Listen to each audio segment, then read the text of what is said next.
নমস্কার সকলকে। ভ্যারাইটি টক চ্যানেলে সকলকে স্বাগত জানাই।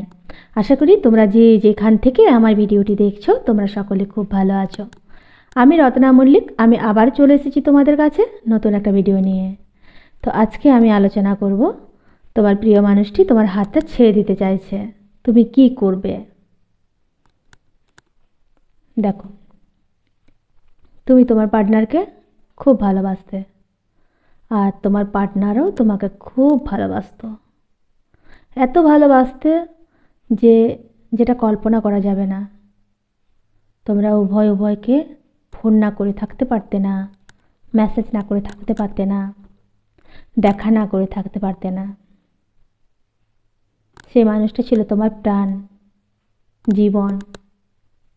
হঠাৎ কি হলো একদিন, সে এসে তোমাকে বলছে যে ও তোমার সাথে সম্পর্ক রাখতে পারবে না।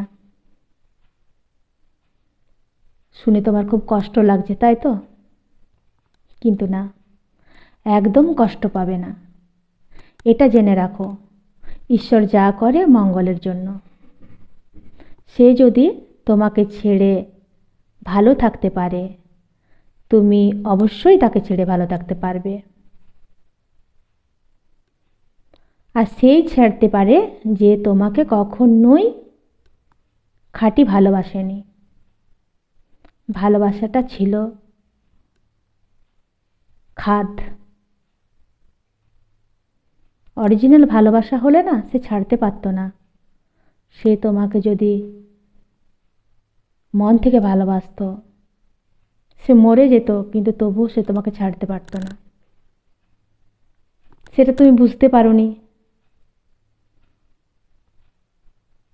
তুমি সেটা বুঝতে পারোনি, হয়তো সেটা তোমারই দোষ, তোমারই বোঝা আগে উচিত ছিল। তার কি করবে, সে যখন তোমার সাথে থাকতে চাইছে না, তখন তুমিও তার সাথে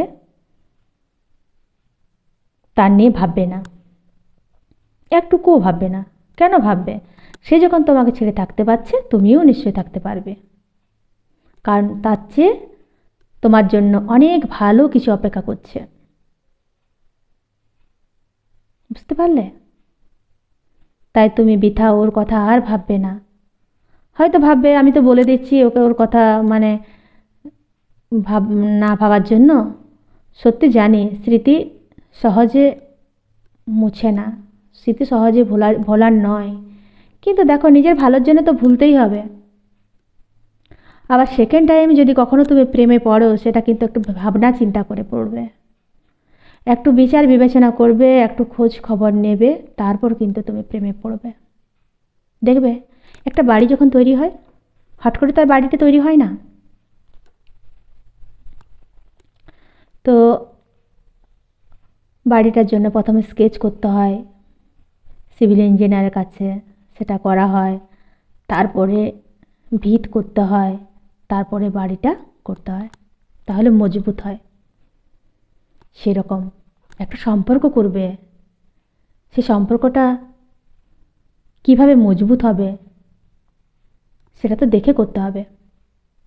হট করে কেউ বললো আমি তোমাকে ভালোবাসি, আর তুমিও সাথে সাথে বলে দিলে হ্যাঁ আমিও ভালোবাসি, এটা করবে না। ভালোবাসাটা খুব সেন্সিটিভ জিনিস। অনেকেই মনে করে যে ভালোবাসাটা খুব সহজ জিনিস, কিন্তু ভালোবাসার মতো কঠিন জিনিস নেই, যেখানে একটা মনের সঙ্গে আর একটা মন যুক্ত থাকছে।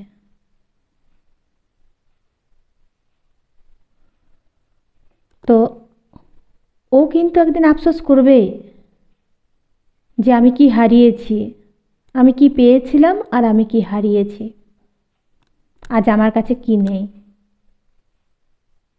সেই জন্য তুমি নিজেকে প্রস্তুত করো, দেখিয়ে দাও যে তুমি কি জিনিস, ও কি হারিয়েছে।